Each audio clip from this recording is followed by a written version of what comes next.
Pending లో ఉన్న ఎట్టి పరిస్థితుల్లో వచ్చే బాధ్యత, తీసుకొచ్చే బాధ్యత, మీకు ఇచ్చే బాధ్యత నాది.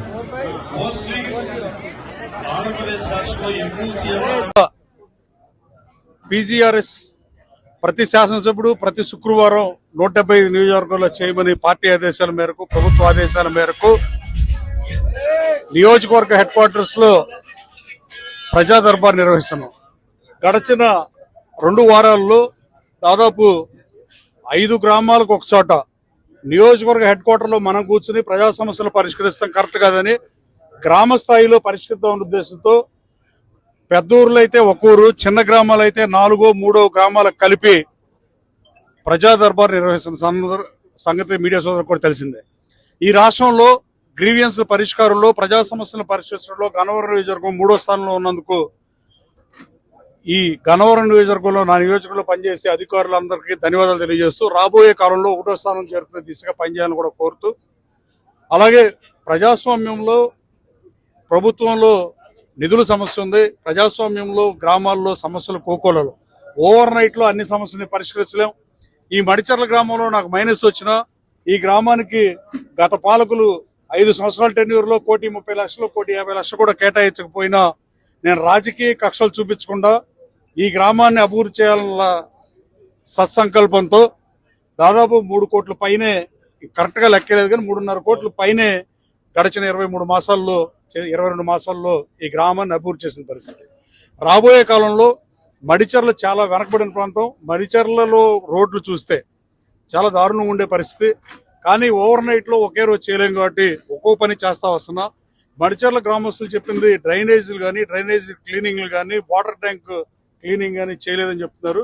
ఇదే కనుక నిజమైతే అధికారి మీద డెఫినెట్ గా చర్యలు తీసుకుంటా. ఎంపీడీఓని రేపు పొద్దున వచ్చి పరిశీలించి ఈ గ్రామంలో ఏదో పెండింగ్ పనులు ఉన్నాయో అవన్నీ చేయాల్సిందిగా ఆదేశించా. కొన్ని చిన్న 30 మీటర్లు 50 మీటర్లు ఉన్న రోడ్లకి నిధులు కేటాయించాం. ఈ రోడ్డు వస్తుంటే నాకు ఆపి చూసిచ్చి ఈ రోడ్డు ఏమని అడిగారు. వాళ్ళకి తెలియదు ఏంటంటే రైతు సోదరులకి నేను నిన్నే దాన్ని శాంక్షన్ చేశా, కానీ వాళ్ళకి చెప్పలేదు కాబట్టి వాళ్ళు అడిగారు. కాకపోతే ప్రజా సమస్యలు నేరుగా నేను పాదయాత్ర చేసే ఈ నియోజకవర్గంలో నాకు తెలియని ప్రజా సమస్యలు లేవని చెప్పడం అశక్తి, కానీ చాలా వరకు సమస్యలు నాకు తెలుసు. కానీ సమస్యలు ఏమన్నాయో తెలుసుకుందామని గ్రామాలకి ప్రజా దర్బార్ని మార్చా. గన్నవరం వచ్చి మీరు నాకు సమస్యలు చెప్పడం కాదు, ఎక్కువ మంది కార్యాలయానికి రాలేరనే ఉద్దేశంతో నేనే గ్రామాలకు వస్తున్నా. ఆర్డీఎస్ఎస్ ద్వారా ఈ గ్రామంలో 400 స్తంభాలు బాగోలేదని చెప్పిన పరిస్థితి. ఒక నెలలో 400 స్తంభాలు మార్పిస్తాం. ఎస్సీ కాలనీల వరకే ఆర్డీఎస్ఎస్ తో స్తంభాలు మార్చి చేశాం, కానీ మిగతా ఊరు చేయని పరిస్థితి. అలాగే ఈ గ్రామంలో ఎస్సీ కాలనీకి నాకు ఈ గ్రామం నుంచి మైనస్ వచ్చినా మొట్టమొదటిసారి పీజీఆర్ఎస్ 10 కోట్లు వచ్చిన రోజు 90 లక్షలు ఒక్క గ్రామానికే కేటాయించా.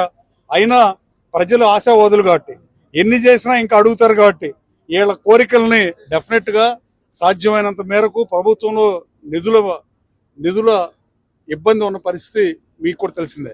అంతకుముందు కదా ప్రభుత్వం 3 లక్షల కోట్ల బడ్జెట్ ప్రవేశపెట్టినా దాదాపు 9,000 కోట్ల రూపాయలు కూడా క్యాపిటల్ ఇన్వెస్ట్మెంట్ చేయకుండా దుర్మార్గంగా పరిపాలించి ఈ రాష్ట్రాన్ని అంధకారంలోకి నెట్టి ఈ రాష్ట్రంలో రోడ్లు సర్వనాశనం అయిపోయి రోడ్లు గుంటలు పూడ్చే దిక్కుమాని కార్యక్రమాన్ని మాకు అప్పచెప్పినా మేము ఈ ప్రభుత్వం అధికారంలోకి వచ్చినాక లోకేష్ బాబు కానీ, ఉప ముఖ్యమంత్రి పవన్ కళ్యాణ్ గారు కానీ, పంచాయతీరాజ్ శాఖలో రోడ్లు వేయడం కానీ, ముఖ్యమంత్రి గారు కానీ ఈ ఎన్డీఏ కూటమి ప్రభుత్వంలో 53,900 కోట్లు మేము క్యాపిటల్ ఎక్స్పెండిచర్ కింద పెట్టామంటే గత ప్రభుత్వానికి తేడా ప్రజలను గమనించమని కోరుతూ, మడిచర్ల అభివృద్ధిని కూడా వచ్చే ఎన్నికల నాటికి అంతకు ముందు ఈ తర్వాత అని డెఫినెట్ గా ప్రజలు ఆలోచించే పరిస్థితి తీసుకొస్తా. అబద్ధాలు ఆడే వాళ్ళకి అబద్ధాలతో కొన్నాళ్ళు మభ్య పెట్టగలం, కానీ ప్రజలను కానీ ఎవరినైనా ఎక్కువ కాలం అబద్ధాలతో కాలం నెట్టలేం. కానీ అభివృద్ధి ఎజెండాగా పనిచేస్తున్నా. మల్లవల్లి పారిశ్రామిక కారిడార్ కంప్లీట్ అయిపోతే డెఫినెట్ గా ఈ గ్రామంలోని నిరుద్యోగ యువతకు కూడా దగ్గరలోనే మంచి ఉద్యోగోపాధి అవకాశాలు రావడం ఖాయం. ఈ నియోజకవర్గ అభివృద్ధి ఏకైక లక్ష్యంతో పనిచేస్తున్నా. అలాగే సీఎంఆర్ఎఫ్ కూడా ఎక్కువ మందికి ఇవ్వటం కానీ, రోడ్ల అభివృద్ధి కానీ, ఆర్ఎన్బిలో నిధులు ఏమన్నా జిల్లా కలెక్టర్ సహకారంతో మిగిలిపోయిన ఫండ్స్ లో 50 లక్షలు కొయ్యూరు కేటాయించా. 1,200 ఓట్లు ఉన్న ఊర్లో 300 ఓట్లు ఉన్న ఊళ్ళకు డబ్బులు కేటాయిస్తున్నా. అభివృద్ధి లక్ష్యంగా పనిచేస్తున్నా తప్ప ఎన్నికల రాజకీయాలు కానీ, ఓట్ల రాజకీయం కానీ నేను చేయట్లా. 200-300 ఓట్లు ఉన్న గ్రామంలో కూడా దావాజీగూడెం రోడ్ ఆర్ఎన్బి అయినా, గన్నవరం సెంటర్ ఆర్ఎన్బి అయినా, నిధులు ఏమున్నా కలెక్టర్ దగ్గర ఫండ్స్ తెచ్చారు. 2 రోడ్లు, 1 రోడ్డు అయిపోయింది. అలాగే ఎన్టీఆర్ స్టాచ్యూని కూడా మహానాడు శ్రీకాకుళం జిల్లాలో పెట్టబోతున్నాం.